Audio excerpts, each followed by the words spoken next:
We are previewing NFL Week 3 here at SBR Forum Videos. I'm Peter Loshak, and we're talking right now with John Ryan from JohnRyanSports.com. John, thanks for coming back this week. And the second game we're going to talk about with you is the Jets and Dolphins.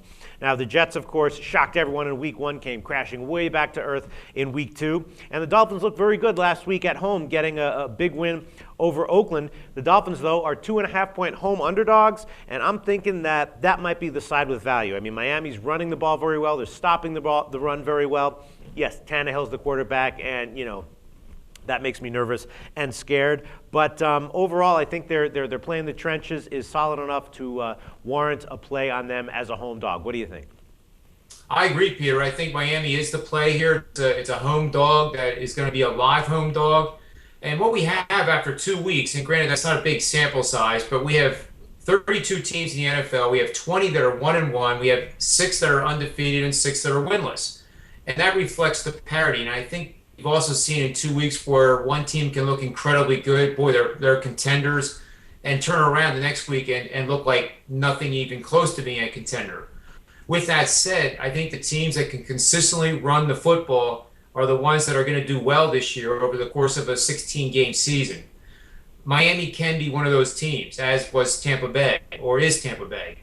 The Jets are coming off a pretty humiliating loss to the Steelers. And I'll note here that the Jets are 8-19 against the number off a road blowout loss of 14 points or more going back to 1992.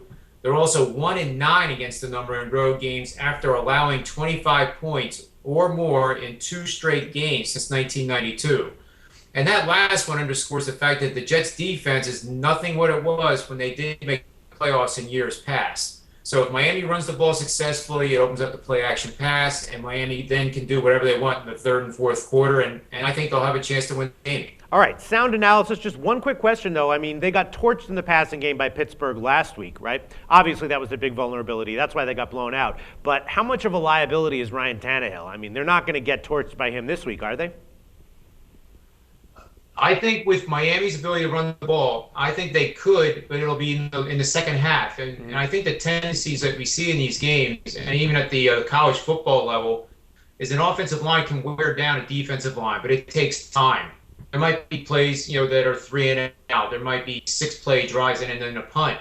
But all those plays take punishment on that defensive line, and sooner or later they start to fatigue and break down. They miss their gap assignments, and then those holes open up. But what about Tannehill? I mean, doesn't he suck? Isn't he not like a real NFL QB? I'm sorry, what's that? What about Tannehill? Doesn't he have issues? Isn't he like not ready for prime time yet? Well, again, I think he is so talented, along with RG3, that you give any quarterback at this level a play action pass situation where they get that extra second, and they're going to take apart any secondary that is even suspect. I would hate to see Miami play the Giants, by example, right now. Right. Because the Giants secondary is banged up and their linebacker core is banged up. So that's a matchup that the Giants can be thankful they're not playing the Dolphins this week.